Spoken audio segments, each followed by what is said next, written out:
And once you do that, you actually find that you really love it and that you find a new angle in yourself.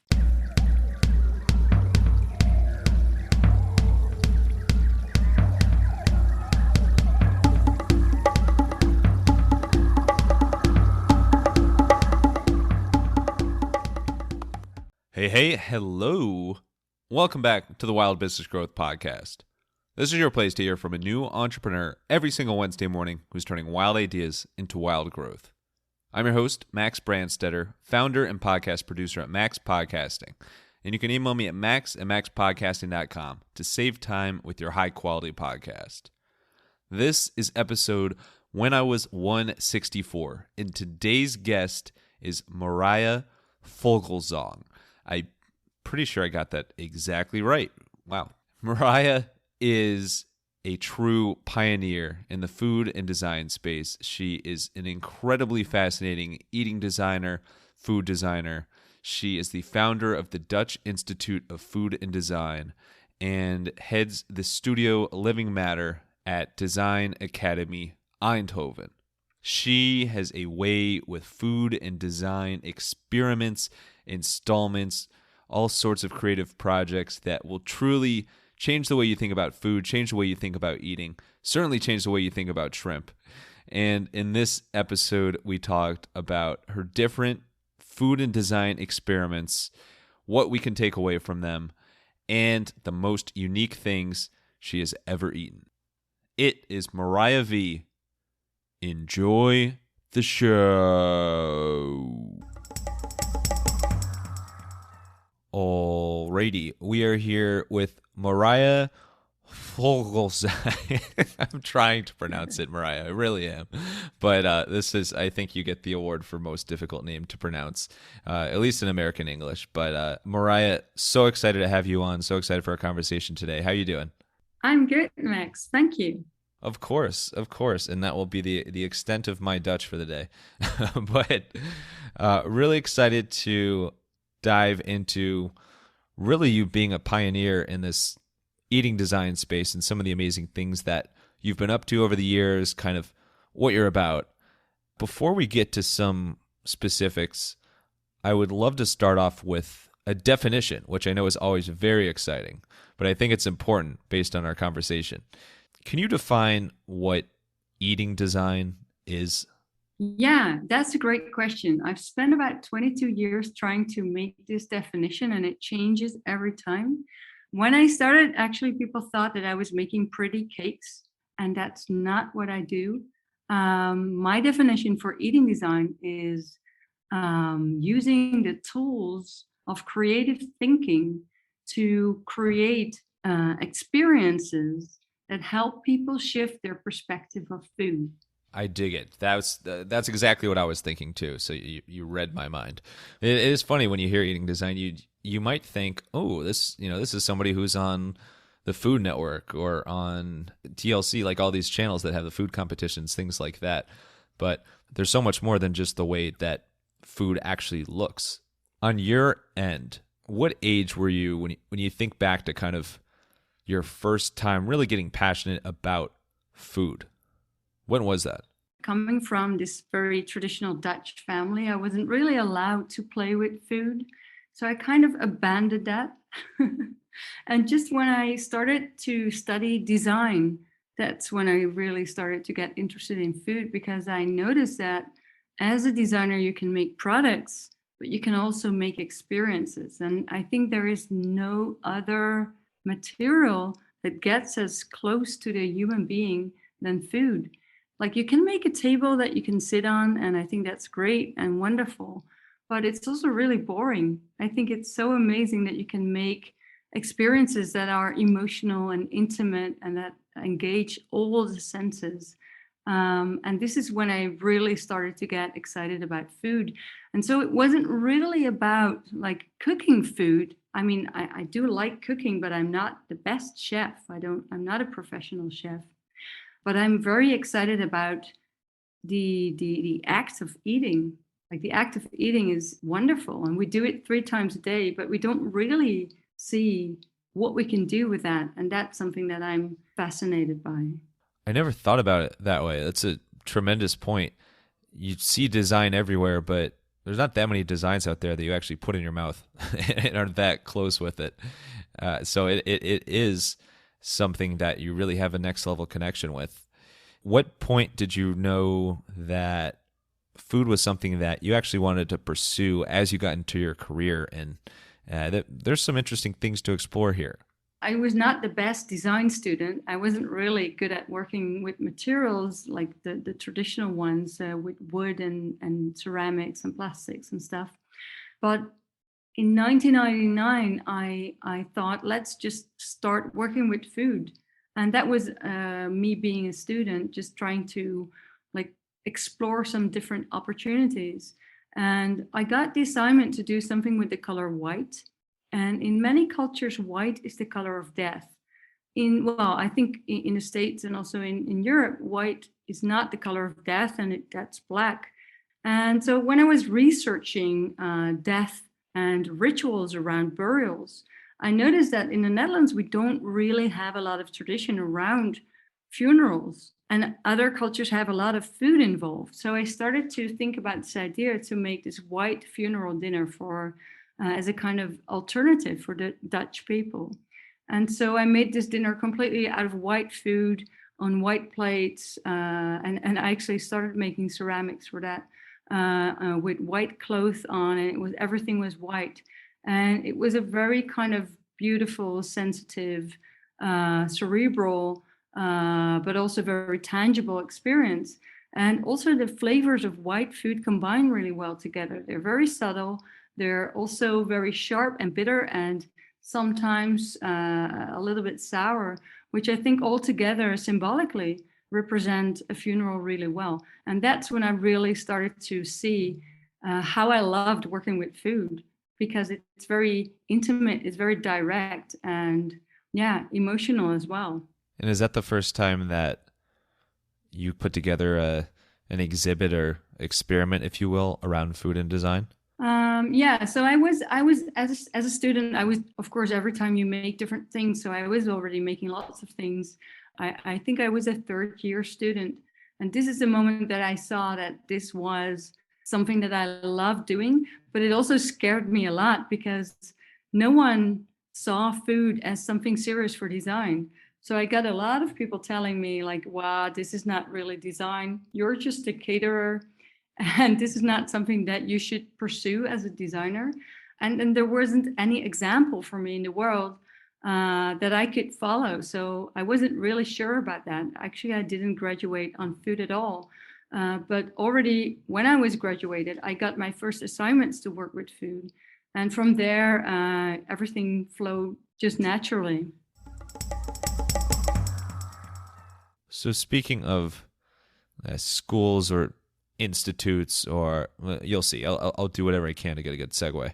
But you established the Dutch Institute of Food and Design, and throughout your career as well, there's many clever and creative installations that you've done in this space. But as far as the actual Dutch Institute of Food and Design, what was the tipping point that kind of got you to actually create this thing and share it out with the world?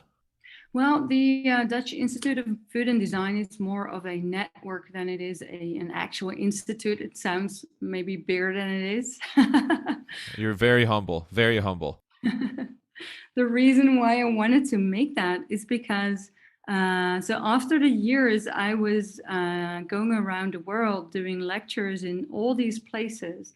And everywhere I came, always after my lectures, there were always some young people standing in line wanting to tell me that they wanted to become a designer, or that they started becoming a designer working with food, but that no one understood what they were doing, or that they were the only ones in their countries. And I felt like this is something I know, because it's quite lonely if no one understands what you're doing. And of course, a small group of people is very excited, but you're struggling with the same things. So I wanted to make this international community where you, even if you haven't really, created this complete portfolio, you can show your clients like, look, I am part of this worldwide movement that's going on. And maybe you can't see that yet because I am the only one in my country. But look, other people around the world are doing similar things. And I can do more than just make packaging for you. I can really create new angles with food that help you to see the world in a different way. And I think that's really important because it's not easy to explain what eating design can do. But once you show people the projects, then people understand what it can do. And it's such a new concept for so many. I mean, everybody's familiar with food, but thinking of it beyond just kind of like the pure eating or the nutritional value is something that is kind of mind-blowing when you start to think about it. And when I think about the design aspects and the creative force that you kind of unleashed into your work, there's some really, really cool installations and experiments or exhibits. Your projects are so clever and so unique. And there's some that I'd love to touch on today and kind of hear some of the behind the scenes and some of the interesting insights of. One that jumps out to me is Pasta Sauna, which sounds like a very interesting garage band name or something. Yeah, a California punk rock band name or something. But Pasta Sauna, what was the background behind Pasta Sauna? Pasta Sauna was made initially for Performa in New York. There was this theme for that year about the futurist art movement. And the futurist art movement was created in the 30s by a guy called Marinetti. It was an Italian guy. And he wrote a manifesto, and it was the Futurist Manifesto, which was a cookbook. And they were the first art movement that really, in a serious way, used food in their explorations and in their, they called it Gesamtkunst. So it was kind of art that was performed by using a multitude of art forms together at the same time. So you would have food together with painting, together with poetry, together with scent, with a very multisensorial experience. And so he wrote this cookbook, and he stated that pasta should be abandoned. And you can imagine in the 30s, in the 1930s in Italy, that was one of the worst things you could say. I was going to say, or present day anywhere, pasta is so dominating. Yeah. So, but nowadays we have like dietary science that confirms this idea that carbs, they make you kind of slow and sleepy, right? But back then, in that time, he didn't have this knowledge. But he, because I need to tell you, these futurists, they were very fascinated by aerodynamics. It was a kind of aggressive. They were very much pro masculinity. Very much about the use of machines. You have to imagine this, like at the start of industrialization, they were very active during that time. So there were some nasty parts around them, but they were also very inspiring because they were the first who really, in a very eclectic way, started to use all these different parts together. So he wrote that pasta needed to be abandoned, and I was fascinated by that. So I thought, what would happen if I would create a piece that wouldn't literally be a futurist work, but that it would honor the futurists in their artistic way of thinking by making a pasta sauna where you enter into a small space, and it's more like a steam sauna, so you can keep your clothes on, but you enter into this space, this small space where they're cooking boiling pots of water, and you get this little ball of dough, and you carry the dough inside, and there are ladders, and there are people on top of these ladders, and there's a little pasta machine on top of every ladder, a pasta machine connected to a music box. So when you turn the wheel to let the pasta machine function, the music box is also activated. So you're actually creating music and sound at the same time of creating sheets of pasta that then will be boiled and the steam of this boiling will create the sauna. And the reason for me to make a sauna is because when you go to a sauna, you get the same feeling as Marinetti, the guy from the Futurist cookbook, describes in his book. It makes you slow, it makes you lazy, it makes you lethargic and sleepy. And so that's the reference there. That is, I think, by far the most sensorial thing I've ever heard. I love just the imagery of the music box with the pasta. And you're right, that parallel of the sauna back to eating a bunch of carbs is right on. Like it makes you a little sleepy thinking about it. Either that or you're ready to run a marathon. But I love that project or form of ballet. Another one that caught my eye is Grazing Cityscapes. And this one, there's some photos of it. If you see all these different people kind of leaning over and just eating things with their mouth, like their mouth only, no hand, fork, utensils. I know that there was more that went into it than that. Where did this idea and execution come from? It's funny because it's a very kind of high-end dining setting. It's in a restaurant in Hong Kong with tables that have lights inside. And on top, you see glasses, like wine glasses, and they're turned upside down. And the food is placed on top. And they're like very kind of small, delicious bites. And you can see that people are sitting at the table.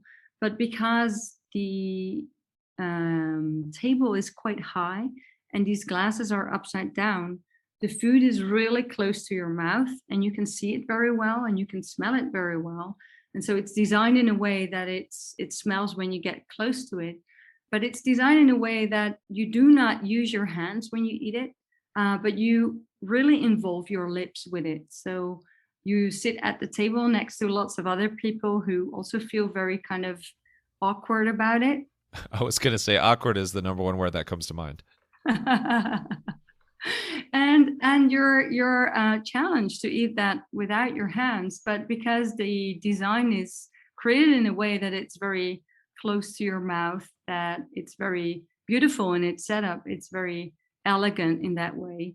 You can see that everybody wants to participate in that, and it's a very kind of small sensorial experience because it's really for you to engage your lips, because it's interesting. Like when we eat, we create this huge distance between us and our food. When we're using cutlery, we have like a fork and a knife and we're quite far away from the plate. We don't really see it very well. We don't really see the details of the food that we eat.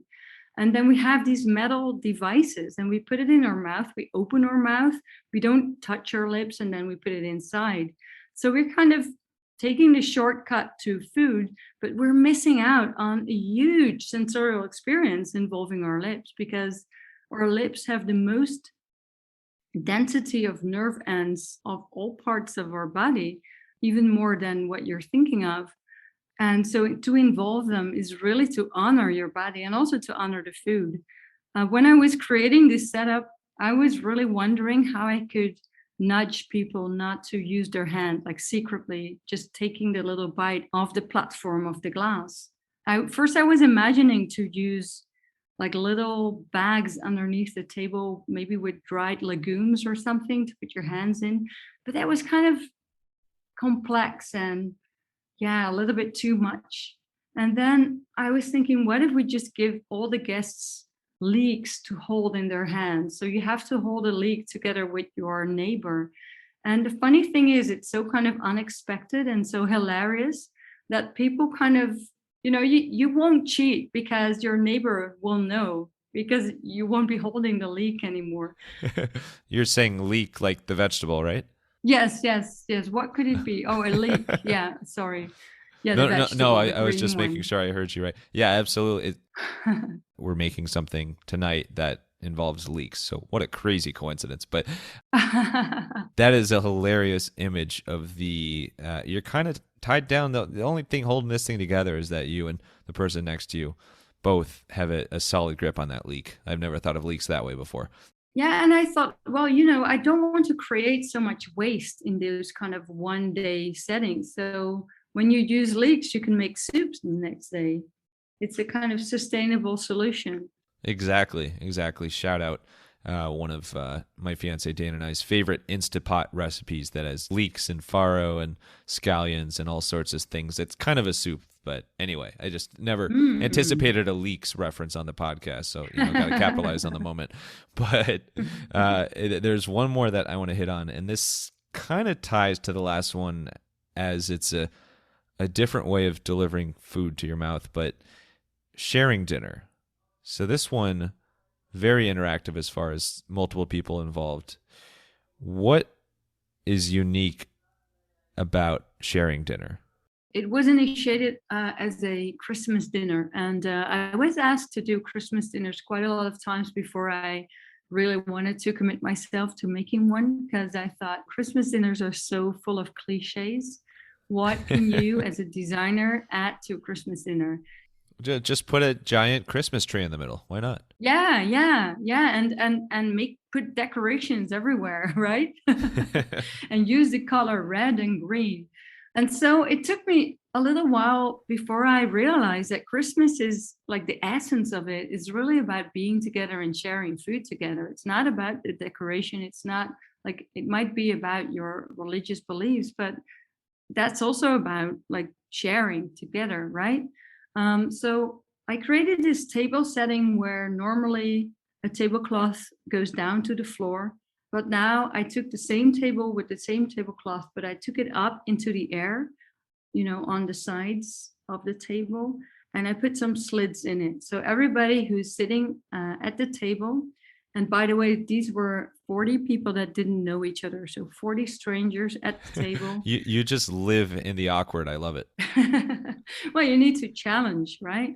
Yeah. And so you're sitting at the table, and you need to really put your head through the tablecloth and your hands as well to enter the space. So your body is outside the table, so to say, outside the installation, and your head and your hands are inside the installation. And there are some reasons for this, because first of all, if you see this, then you only see heads. It's like floating heads and some like separate hands, which is kind of awkward. Again, awkward is the right word.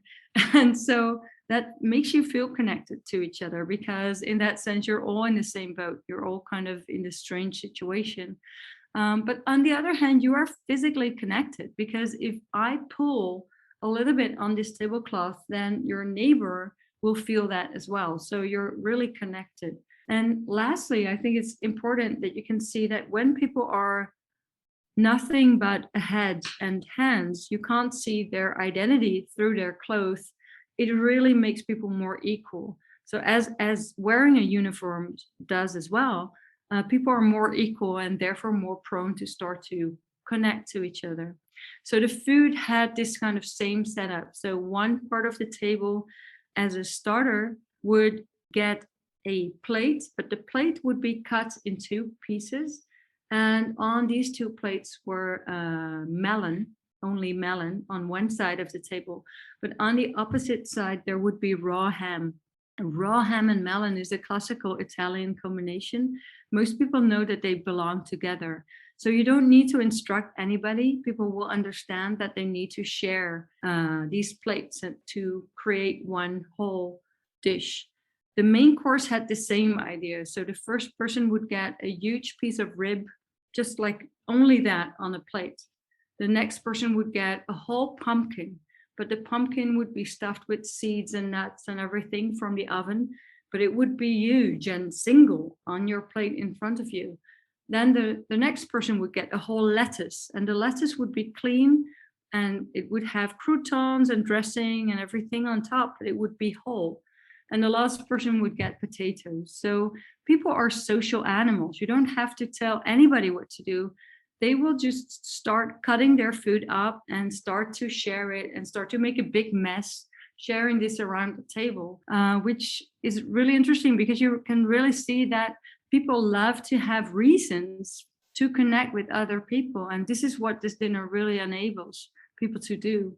So after a while, you could see that these kind of natural bonds were created. And then there were scissors at the table. So that was the moment when, also without giving anybody any notice, collectively, the whole group started to cut themselves loose from the tablecloth because they didn't really need the tablecloth anymore to be connected in that way. It's beautiful. Somehow, from these stories, my ideas are flowing well outside of the food space. I think there's so much creativity infused in this that it naturally gets the mind going in so many different areas. But we'll call you an evil food genius. I don't know if that's your official title, but the installations that you've come up with and the things you do in the food and design space are really out of this world. And I think take something that, again, everybody sees so frequently with food, but are able to see its impact and the things surrounding the world of food in a completely different light. When you look at these installations, and what we've talked about was just a small sample size of this, many, many additional fascinating ones on your website. But when you look at these different installations, how do those who participate typically feel and react after it's done?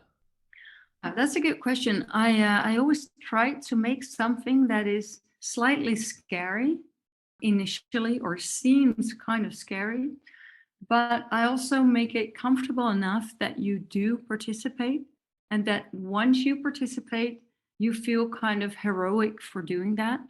And once you do that, you actually find that you really love it and that you find a new angle in yourself. And this is something that I believe you can achieve quite well. And of course, not everybody is the same. Some people will be more easy to go along with this idea. Other people will be more hesitative. But I think it's very important that if you create experiences that are comfortable in a way that the food is good, like great quality food, that it is that you're treated well, that you feel comfortable in that sense, then you can really challenge people to take one extra step, a little bit scary step. But once they do that and they feel it's okay, then you've got them. And I think this happens a lot with the projects I do. It almost makes me think, it does make me think of like a public speaking class or an improv class or something like that, where when you first get started, it is a little bit scary, it's a little intimidating, it's a little awkward. But once people start to open up, and once you kind of have broken that comfort zone or comfort bubble, you do feel that sense of pride and heroicness and togetherness, and it's a very uplifting thing. That same sort of emotion is clearly there in your installations as well. Yeah. And I have to ask, you grew up in a what you called a kind of a traditional family, traditional upbringing where you were not allowed to play with your food. Now you and so many others who you've impacted basically get to play with food and experiment with food for a living. How does that feel now? I think the reason why so many people are being told not to play with their food is because parents have two reasons. First of all, they want you to respect your food, which I think I agree with tremendously. And second of all, I think mothers just don't want to clean up. Most importantly. Yeah, so it's it needs to be practical as well, especially when we talk about kids and how kids actually learn to eat and how they learn to eat, for example, vegetables or things that they don't naturally feel inclined to eat. It's very important that they learn to play with it, because playing with food, when you're learning to engage with scary things, because new food is scary. If I put like living octopus in your mouth, I don't really know you that well, Max, but I think you would be kind of scared, right? You read me like a book. I am not a living octopus guy. To date, you never know. Yeah, even adults find it really scary if someone would come up and put something in your mouth. It has a reason that we need to be kind of reserved when it comes to new kinds of food. So when it comes to kids and helping them to engage with food more, with healthy food, for example, then playing with food is a wonderful thing, because before you want to put something in your mouth, touching it, engaging with it, having a positive feeling about it is very important. So, as like all the projects that we spoke about before, you can see that it's not about food that much. It's more about people, it's more about psychology. And I think playing with food is also part of that psychology. It's not about not having respect, because I think respect is very important. I think it's amazing that in this world we have so much food available to us, that even though, some people are still starving, the majority of the world has enough food to eat. I think that is a wonderful thing. Food is kind of magical. And I feel that sometimes we lose this kind of sense how magical that is. And playing with food in a respectful way can help you to not just value food a little bit more, but also value your own senses more. And I think this connection between your own senses, especially in this digital world, and food, which is there, that we have access to, that we can appreciate and celebrate, besides all this talk about like it's making you fat, it's not making you fat, it is sustainable, it's not sustainable, it's tasty, it's not tasty. I think this binary thinking about food, it's really just a waste. I think it's very important to see that it is possible to celebrate food. What do you have to celebrate in the form of a podcast? It could be food. It could be not food. It could be anything about your personal brand, your business.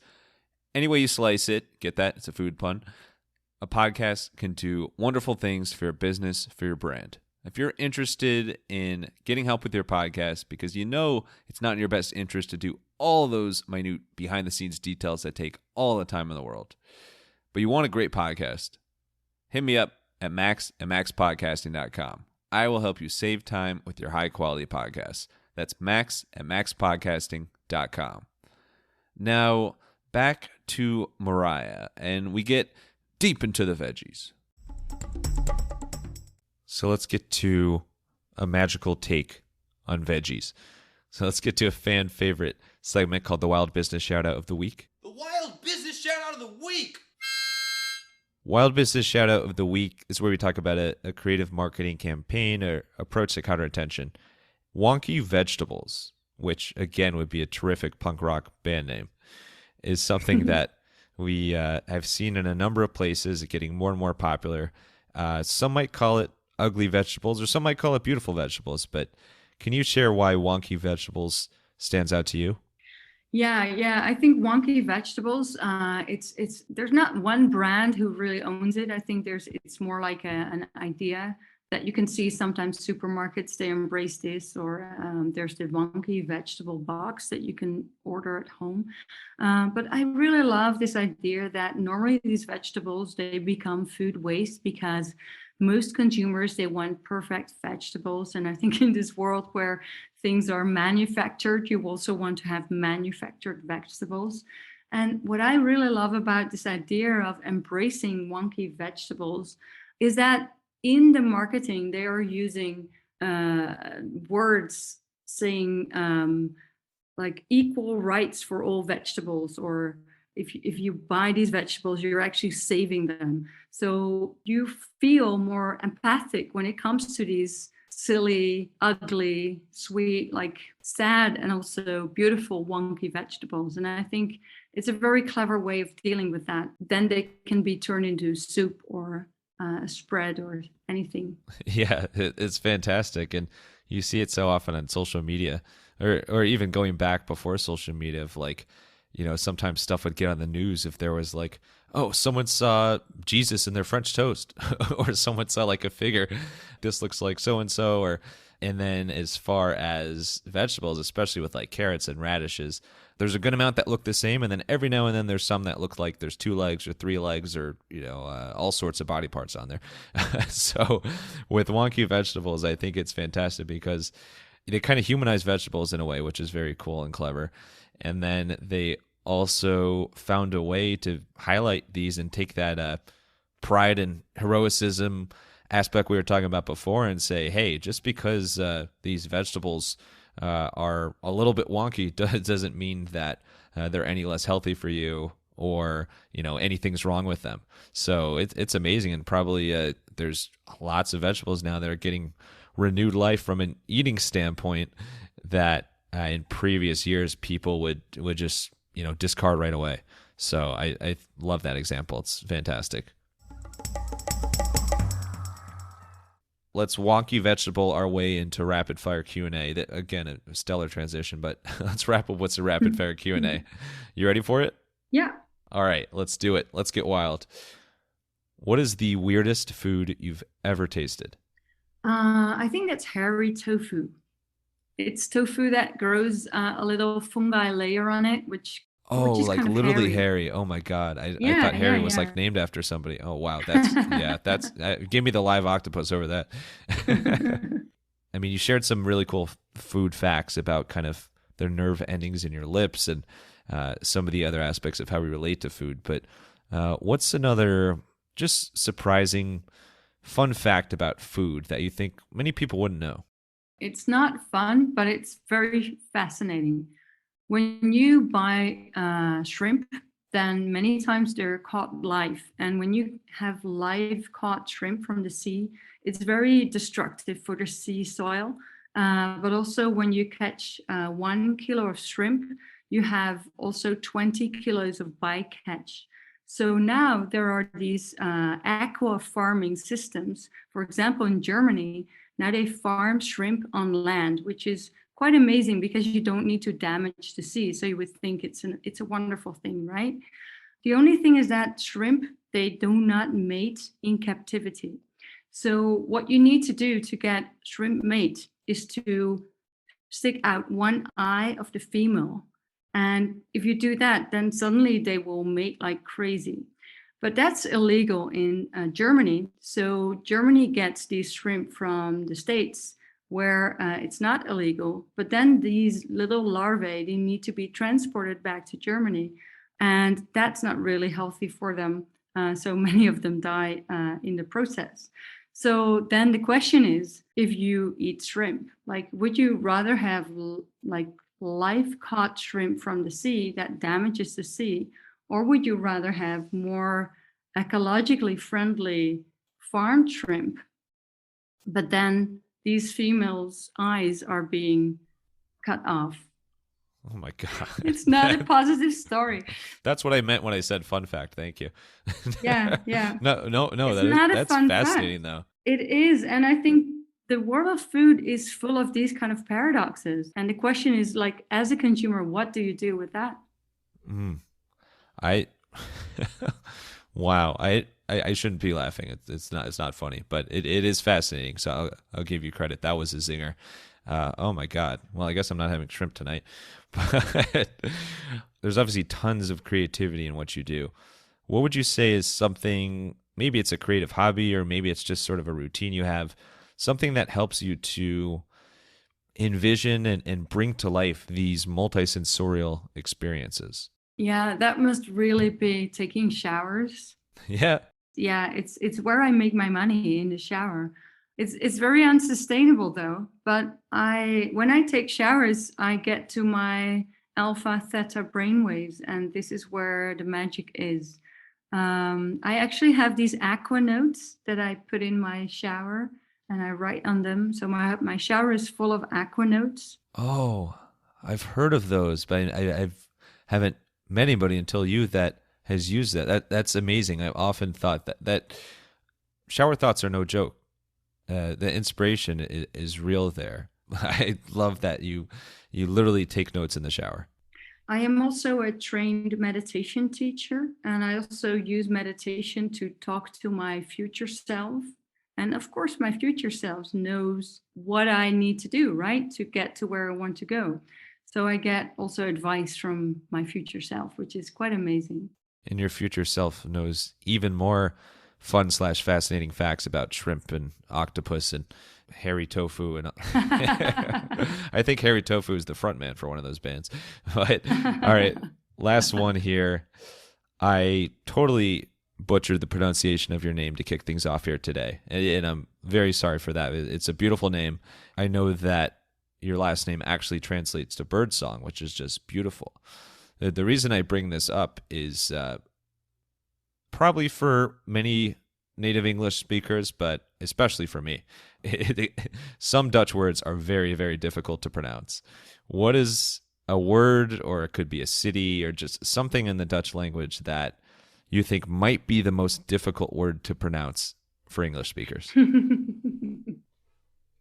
Well, yeah, God damn it is a really good one, because that's godverdomme. That's always a popular one. And also gherkins are kind of augurken. Ooh, yeah. It's popular, I think. Everything with a G. Yeah. Oh, wow. I will stick with gherkins. Gherkins top with octopus. Well, Marije, thank you so much. This has been fantastic. And I know I've used the word fantastic, but it really, really is. And what you do is mind-blowing, and you're a big inspiration in the creativity space, in the food space, design space. Where's the best place for anybody to learn more about you, whether it's website or social media, books, just anything that you want to shout out? I guess Instagram is an easy way. It's just my name with an underscore in the middle. I have a website, marijevogelzang.nl. I'm very easy to find. If you just Google my name, that's the only thing. I've got a hard name. So once you know the name, then you've got it. Gotcha. As long as your nickname isn't the word for gherkin or God damn it. So no, but that's perfect. And again, the stuff on your website and what you share on Instagram is endlessly fascinating. And last thing here, final thoughts. It could be a line, a quote, whatever you want. Send us home here. Yeah, I think what is really interesting is to think about what is food really, because we think that food is the thing that like grows on a farm. But if we don't harvest it, then it's just like plants, right? And if we have food and bring it to our plate, then if we don't eat it, it is waste, or it can just be decoration. So food is only food if you eat it. And that means that whenever you work with food, you don't work with only the plant or the animal or whatever it is that you would consider food. You're always working with this eating human being, to think about this relationship with whatever goes in that mouth and the person that is eating it, because otherwise it's not food. And I think that is very important for everybody who's working with food, to understand that you are dealing with a human being or with an animal. That could be possible as well. What is food really? Sometimes your guest poses a question that makes you rethink pretty much everything. Well, mostly food, but yeah, pretty much everything as well. Thank you so much, Marije, for sharing your incredibly fascinating and tasty story. And thank you, wild listeners, for tuning in to another episode. If you want to hear more wild stories like this one, make sure to follow the Wild Business Growth Podcast on your favorite podcast app, and tell a friend about the podcast. Maybe even share some food with them. You can also find us on Good Pods, where you can check out awesome podcasts and awesome podcast recommendations. And for any help with podcast production, you can learn more at MaxPodcasting.com. Until next time, let your business run wild. Bring on the bongos!